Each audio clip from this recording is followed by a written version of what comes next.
두 번째로는 전이기 자녀 마음을 잇는 가족 대화법에 대해서 이야기를 해보겠습니다. 혹시 부모님들 그런 생각 해보셨나요? 조금만 더 기다려줄 걸, 조금만 더 들어볼 걸. 아이의 마음을 먼저 읽어주고 어떻게 우리가 연결될 수 있는지에 대해서 조금 더 구체적으로 배워보도록 하겠습니다. 감정 코칭 들어보셨을까요? 존 가트만 박사가 이야기한 감정 코칭은 아이의 감정을 문제가 아니라 관계와 학습의 기회로 보는 부모의 태도와 대화 방식을 이야기하는 겁니다. 이 박사가 굉장히 많은 사람들이 대화하는 장면을 녹음하고 녹취하고 또 연구를 했어요. 그래서 봤더니 감정을 잘 다루는 부모님의 아이들이 학업 성취율도 높고 사회성도 높고 회복 탄력성도 좋고 신체 건강까지 좋아진다는 결과를 발견을 한 거예요. 왜 그럴까? 감정을 안전하게 표현할 수 있는 환경에 있는 아이들은 만성적인 호르몬 수치가 낮아져요. 그러니까 스트레스가 덜하고 면역은 높아지고 그러다 보면 몸도 건강해지고 마음이 건강해지고 그래서 우리가 이렇게 환경을 준비하는 것도 중요하지만 그것보다 더 중요한 것은 아이의 마음을 읽고 대화하는 법을 알아가는 겁니다. 여기에 있죠. 감정은 받아주되 행동은 가르친다. 이게 무슨 말이냐면 감정은 다 괜찮아요. 감정은 다 자연스러운 거예요. 감정은 그래서 다 오케이. 근데 행동은 선택적으로 오케이. 왜냐하면 행동은 표현하는 법을 배워야 하는 거죠. 내가 슬프다고 누군가를 때리면 안 되는 거기 때문에 이 예를 생각하면서 다음 감정 코칭 5단계에 대해서 좀 더 구체적으로 살펴보겠습니다. 첫 번째는 감정을 포착하는 거예요. 아이가 학교가 끝나고 집에 들어올 때 아이의 표정을 살펴요. 발걸음도 봐요. 어깨가 처져 있고 터덜터덜, 그 다음에 눈꼬리 내려가 있고 가방 휙 던지고 이미 문 쾅 닫고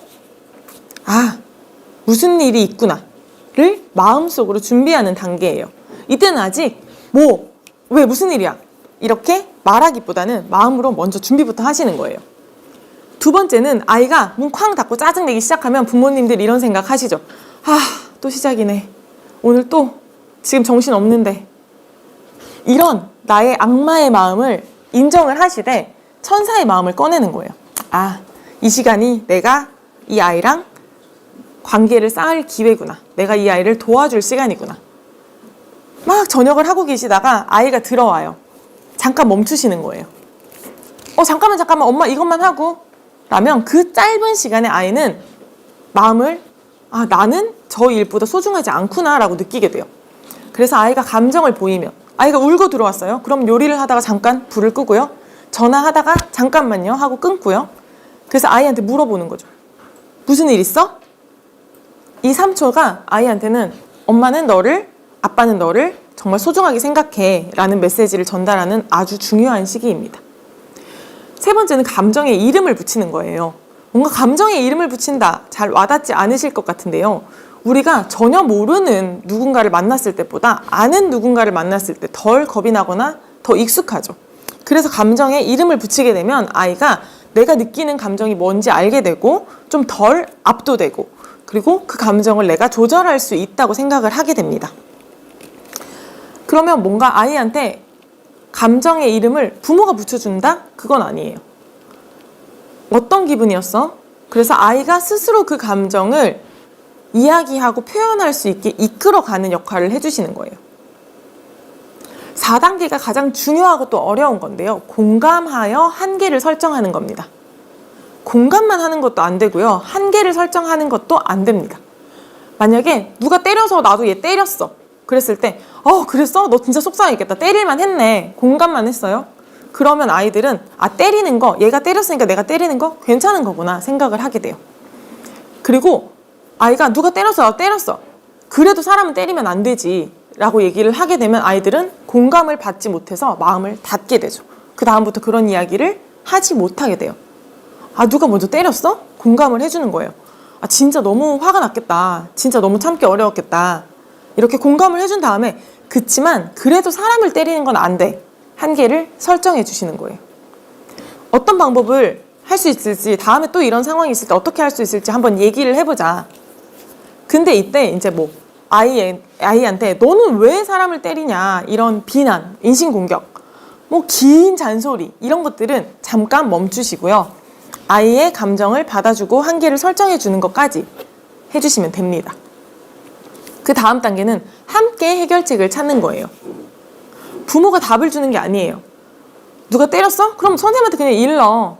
이렇게 부모가 답을 주는 게 아니라 아이가 이런 상황들을 헤쳐나갈 수 있는 연습을 한다고 생각을 하시면 좋을 것 같아요.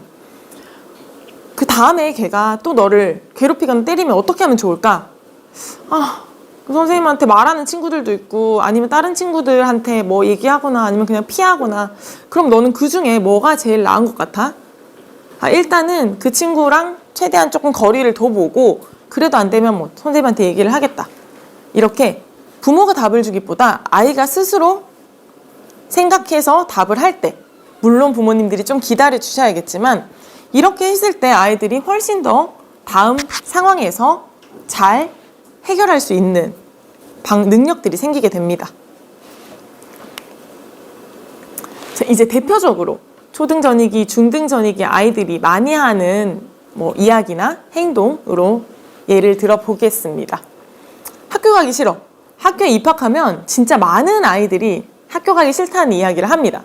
유치원이랑 너무 많이 달라지기도 했고요. 학교의 그런 엄격함이 아이들한테 좀 부담으로 다가올 수도 있겠죠, 당연히. 근데 아이들이 또 말로 잘 하면 다행인데 말보다는 행동으로 더 많이 보여주기도 합니다. 그리고 부모 눈에는 아이들이 울거나 아침에 짜증내거나 하는 그런 행동들이 문제 행동으로 보여지기도 하겠죠. 그래서 이때 중요한 거는 이 아이의 행동 뒤에 숨겨진 이야기가 뭐가 있나를 좀 잘 살펴보셔야 됩니다. 그래서 진짜 이유를 찾으셔야 되는 거죠. 정말 학교가 가기 싫은 건지, 학교에서 어떤 점들이 힘든 건지 이런 것들을 좀 알아보셔야 되는 거죠. 학교 가기 싫어 라고 했을 때 그래도 학교는 가야지, 학교는 다 가야 되는 거야 라고 하면 아이가 더 이상 할 말이 없어져요.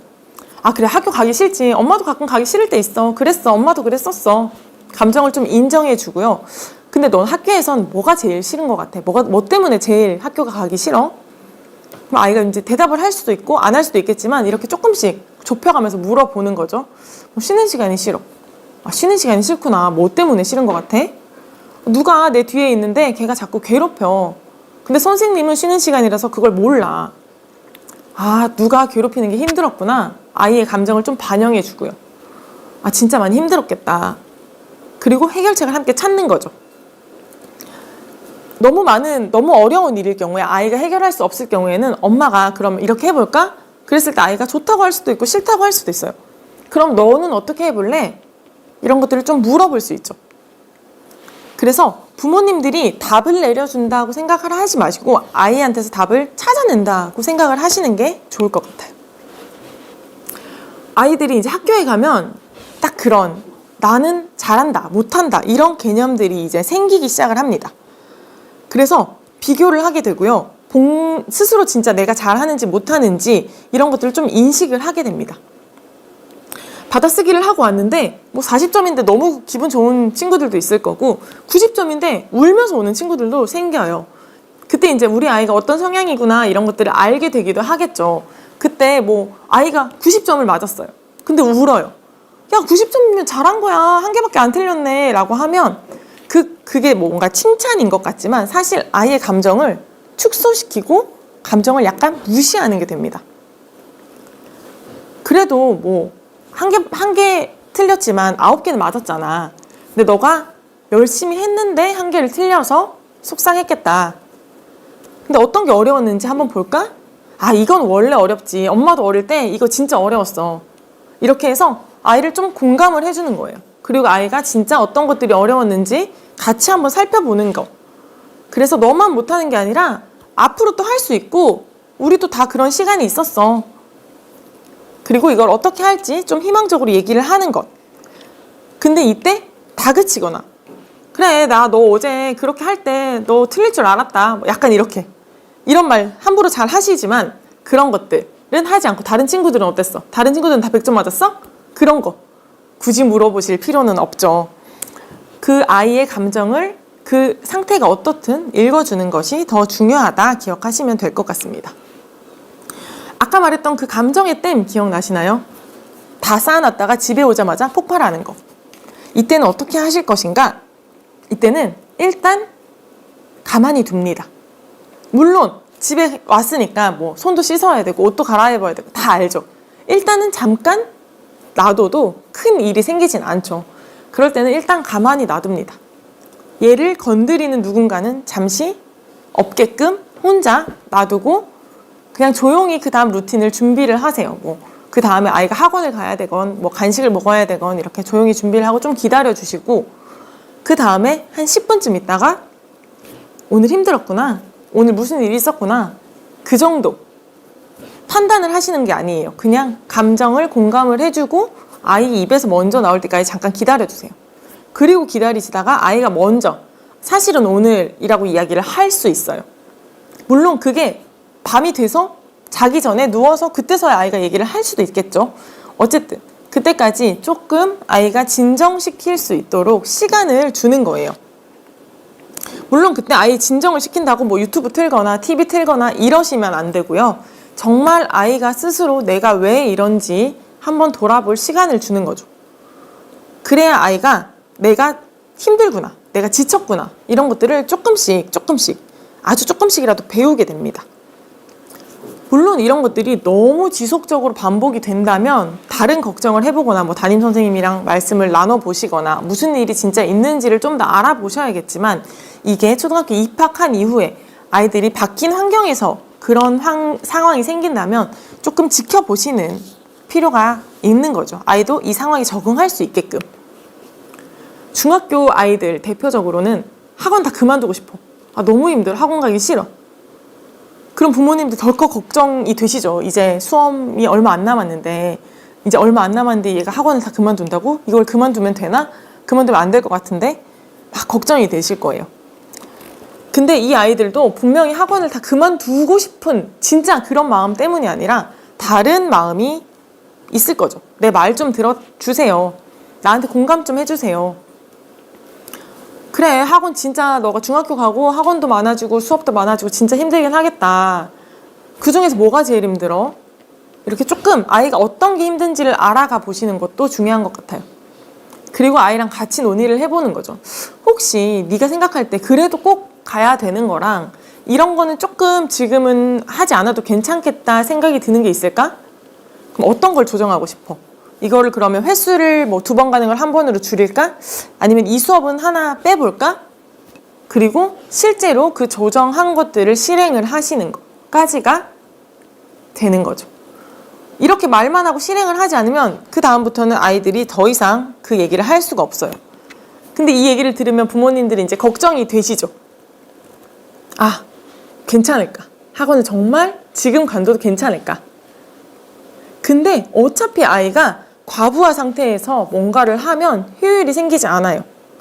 잠깐이라도 쉬면서 컨디션을 회복하는 것도 좋고요. 중학교 1학년, 그때 지치면 정말 더 밀어붙이기가 어려운 게 되는 거죠. 아이들이 이제 이때쯤 되면 방문을 닫기 시작하죠.